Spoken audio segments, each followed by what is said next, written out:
Hi, I'm Mike Hulvey, President and CEO of the RAB, and this is Radio on Main Street, the podcast all about radio. At the NAB show in Las Vegas this spring, we took the opportunity to sit down with thought leaders from across the industry to get their views about what was happening in the space, what was happening in the future, and perhaps a little longer view. On today's episode, we take a longer view into 26 and also 2028. But before that, a thank you to our friends at Inco and Benstown for allowing us to bring the Radio on Main Street podcast booth to the NAB show exhibit floor again this year. It was a fantastic collaboration. Well, in our 10th episode of our series, as I say, we're looking ahead. We're looking ahead to 2026. We're looking ahead to 2028. Why? Because of my conversation with Steve Passwaiter. Steve is the president of Silver Oak Political. It's a boutique sales and marketing consultancy that helps companies compete more effectively in the political advertising marketplace. There is no one more knowledgeable on the subject of political advertising than Steve Passwaiter. You're going to want to listen to what he has to say as we look forward into 2026 and 2028 and understanding the buyers, the candidates, and the medium of radio in a political environment. And thanks to our friends at Inco and Steve Passwaiter, for the next 20 minutes or so, we're going to dive deep into America's favorite topic. Yes, political advertising. Steve, every day you wake up, you live outside of Washington, D.C., you take your head off the pillow, and you get to think about political advertising almost every day. That has to be an exciting life. It's a hell of a way to make a living, Mike. It really is. Yeah. Mm-hmm. All kidding aside, Steve has been a great collaborator with the RAB, and I think you and I have done about 5 sessions now over the last year and a half or so on this topic. But this is a topic that is constantly in flux. It is constantly evolving. And for every radio broadcaster that I know, it is a pain point. We don't get our unfair share of political spend.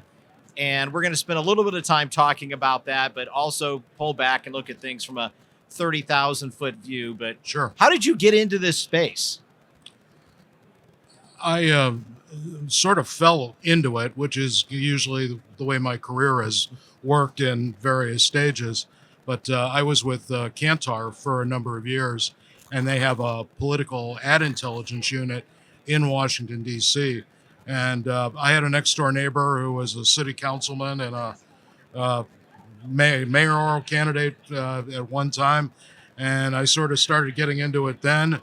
And when you live in the D.C. area, I sort of refer to politics as a family business, because it really is. And your family members all think when you move to D.C., like the White House has you on speed dial. And I haven't told them that they don't, but hopefully they won't see this and find out. So let's talk about political advertising. We're talking about an industry that's measured in the billions of dollars. We're talking about a vertical that will never be less than what it is today. True? I would say if I had to put a bet on it, I think the odds are moving in that direction, yes. Yeah, I mean, it will always grow. We've seen automotive, we've seen, we just start going through categories that business has fluctuated in terms of the investment in that category. Political is not that. But the challenge is, and radio's challenges is that we have not been enjoying, as we talked about at the beginning, and participating in those robust numbers. What does radio need to know? Radio needs to know a few things, in my opinion, Mike. One of those is that there's a transformation, just like there is in advertising in general. That same revolution is happening in the political space. And the days of just buying all kinds of 6 o'clock newses and 10 o'clock and 11 o'clock newses is really changing now. And when you particularly look at the growth in streaming came from nowhere to do over $2 billion in the 2024 cycle, according to what at Impact said, and they were tracking it, and that's phenomenal. And it did have an impact on cable budgets, broadcast budgets, and it's sort of turning into the prettiest girl at the prom as far as political ad buyers are concerned. But does that mean that there isn't a place for radio? See, I don't think that's the case, but where television and video in general tends to be traceable and trackable, some parts of radio are still maybe a little bit behind in that particular, they don't have the ability, buyers can't look at radio that way, where they can't even broadcast and cable have companies that do look at audience segments for political within that programming and offer it to the buyers. So the buyers can say, well, yeah, we're buying linear, but we are able to buy these segments and we can track them. And that's an area where radio probably needs to think a little bit about, do we want to have that too? And measurement is something that the industry is spending a lot of time around right now. Pull back away from political, but just looking broadly, the 3-minute qualifier with Nielsen, which Sure. that project began last summer. There's a lot of momentum around media mix modeling, which may not be something that a lot of local broadcasters are aware of. But when you think about the larger dollars flowing into the industry and how those dollars are tracked for their effectiveness, that is a very, very big topic. And radio is spending a lot of time on that. But it also then comes back to, I bought this, what happened? And in political, and I remember you and I were on the stage at Georgetown University last fall, early fall, late summer, and we were having this discussion with a panel. Yes, we were. And I asked you, how is it measured? I asked, how is this measured? And you said, wins and losses, and that's it.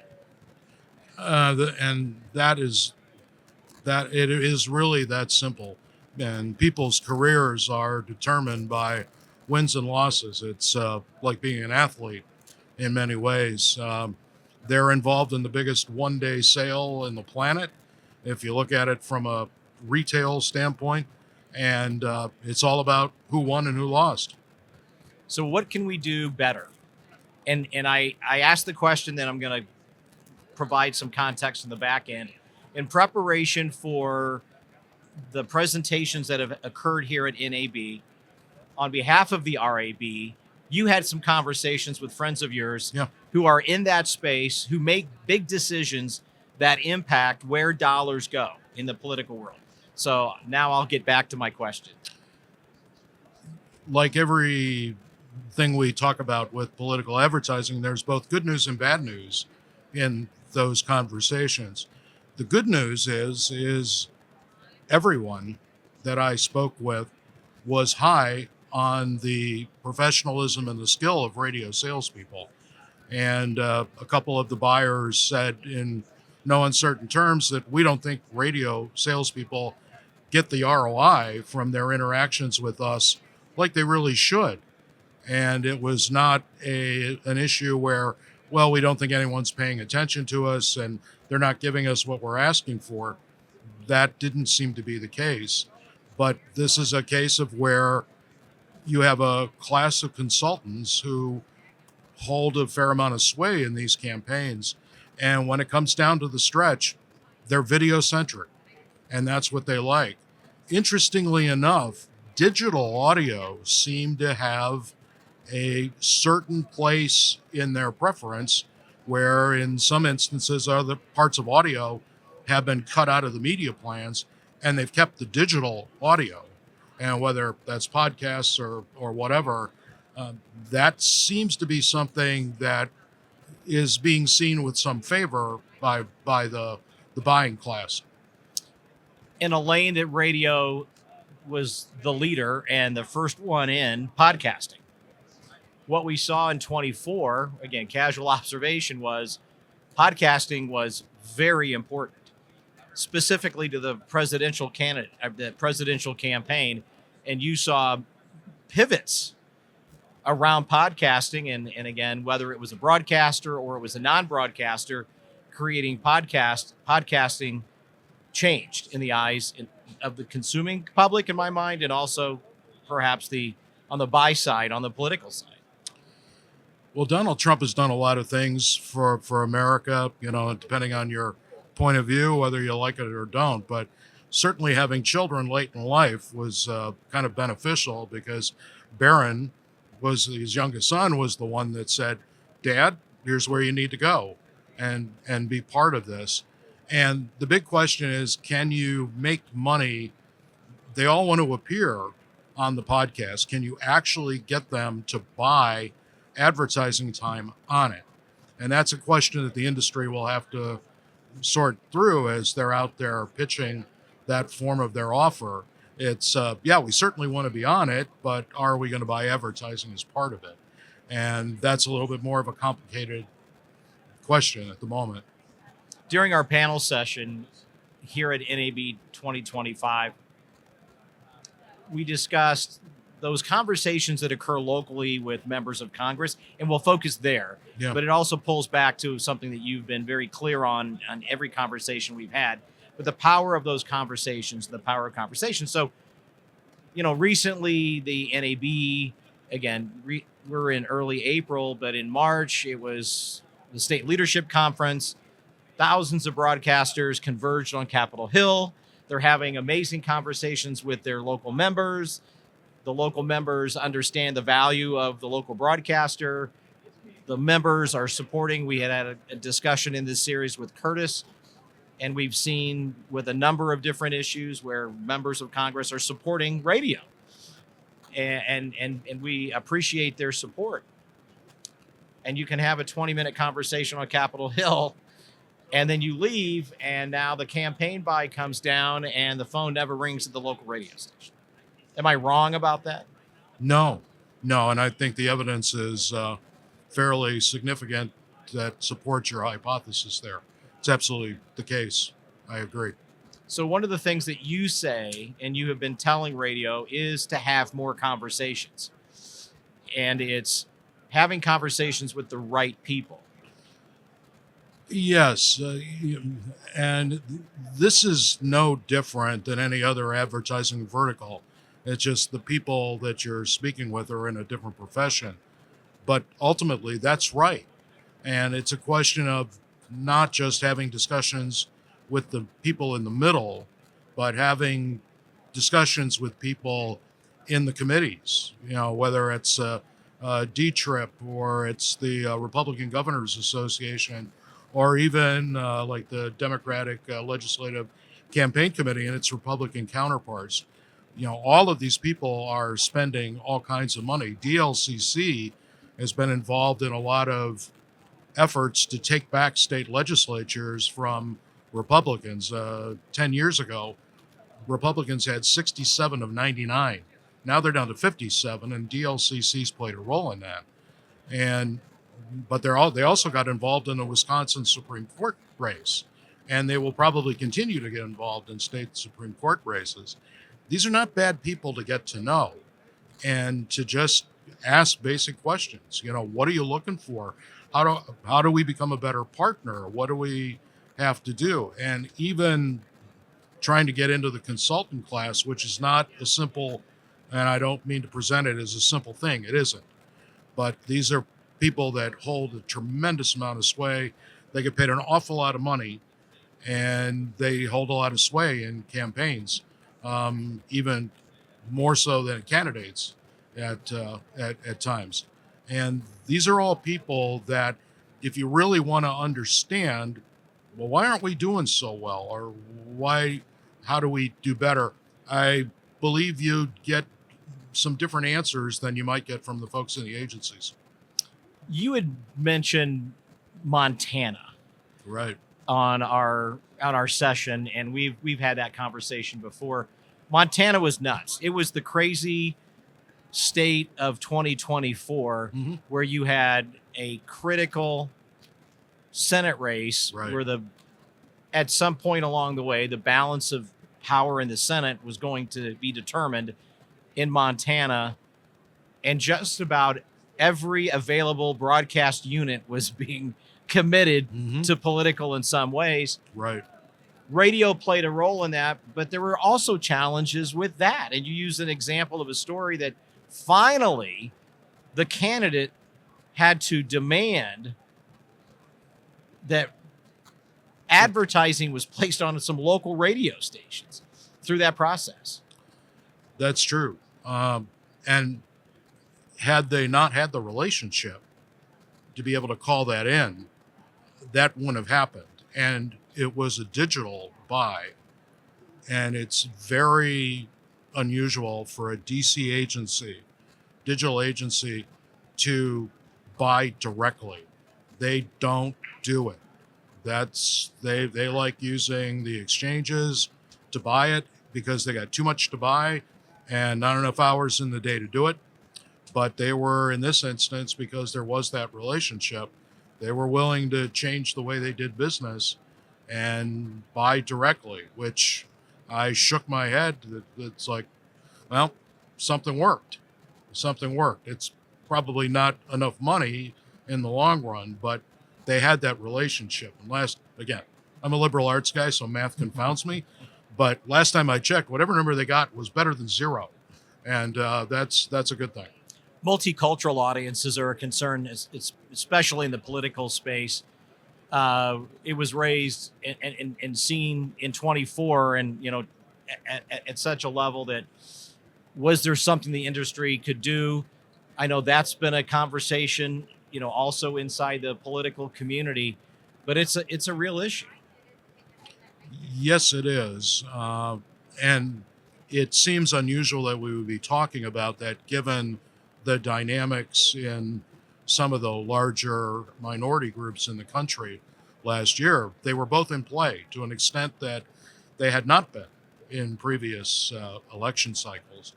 And it was amazing that even on the television side, I think there was a general sense of frustration that there wasn't a more spirited effort to get to or to use media that spoke to those groups. And in essence, they were told, it's okay, we can use English language media to reach that audience. We don't really need to dip and make all these separate commercials. We can just use English language media. And in this case, we don't have to use Spanish language media, which was astounding to the sell side. But that occurred on television as well, and it shocked the sell side. So we've got just a couple minutes left with Steve. I imagine your home office filled with Post-it notes of all of these races, and maybe it's organized, and you've got 2026 spring, and you got all this, and then you've got 2026 fall, got all these Post-it notes that you're focused on. Then on the wall around the corner, it says, 2028, like you're going to skip 27, but you're not. And you're always looking at the moving parts and pieces and how it all comes together, because it's fluid. So you realize you're giving me way too much credit. Is right? That what it looks like in your home office? No, it's more like a bunch of piles of papers sitting on the desk. That's really more what I was it going looks for like. Organization. But well, I creatively appreciate and colorful. I appreciate the tailwind. I really do, but I have to be honest here.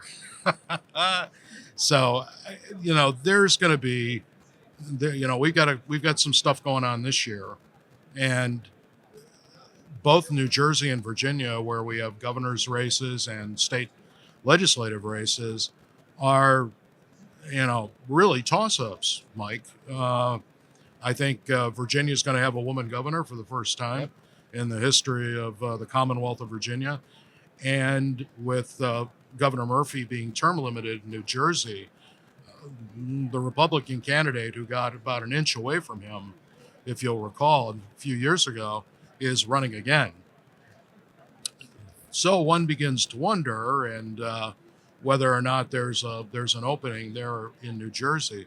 And looking at 26, I think the House is a little murky, but there are some clear Senate races that are going to get attention.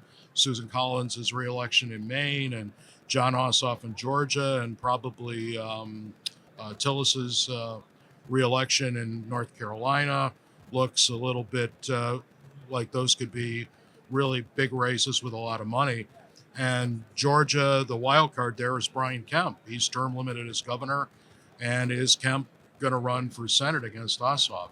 That would be one amazing battle. And then to think that we've got a lot of open governor's seats: Michigan, Wisconsin, Ohio, Maine, and Georgia, Florida, California, and I'm not getting all of them, but there's some really big ones out there that have some potential. Probably the Senate race in Michigan will be interesting, because you're going to have an open governor's seat and an open Senate seat in Michigan, and those will be kind of fun to watch. But if you're on the sell side, going to be a lot of money spent. To the local sellers who are watching, local managers, I go back to what we had talked about a few minutes ago. Conversations matter. Start early. Sell the story. Have the story ready. Yep. You can control that. Up here, the money is incredible, but our control is very limited. It is. And, my advice through all of this, Mike, has been, don't forget your backyard. There is a lot of money being spent in state legislative races and mayor's races and county commissioners. Down ballot stuff is now getting pretty well funded. And that's been the case, at least in state legislatures and state Supreme Courts, since the Dobbs decision. That's been a sort of a feature of this. And don't forget about it, because that's what you can control. And if we're really going to make a big push for this, this is going to involve everybody. Everybody's going to have to get involved. Managers are going to have to, cluster managers, corporate managers are all going to have to, and I know a lot of them already are, but you're going to have to maybe turn it up a notch and really have a plan for how you attack these dollars. This is a huge vertical. It's almost all placed locally, and everybody sort of looks at those numbers, and radio is not in a different position than a lot of other industries who are going, how do we do better? What do we have to do to make it more lucrative for us? Well, that's why we appreciate you investing time with us. We thank you for the conversation today. Thank you for the insight and that visual image of your office, papered with Post-it notes, and all these races and all these states and these communities, all in these districts. Well, I'm not going to try to ruin the illusion, Mike, but thank you so much for having me, and always fun to chat about this. Thank you. The 2026 midterms are sooner than we think. And while there's lots of fluidity ahead, it's incumbent upon all of us in radio to start now and engage in these conversations at the local level and have a solid game plan as we attack the 2026 and 2028 years coming up very, very quickly. And of course, as Steve Passwaiter shares, Down Ballot has lots of revenue opportunities for radio as well. If you'd like to learn more about radio and its many benefits, we invite you to visit us at rab.com, or you can email us directly at askrab@rab.com. Until next time, it's Radio on Main Street.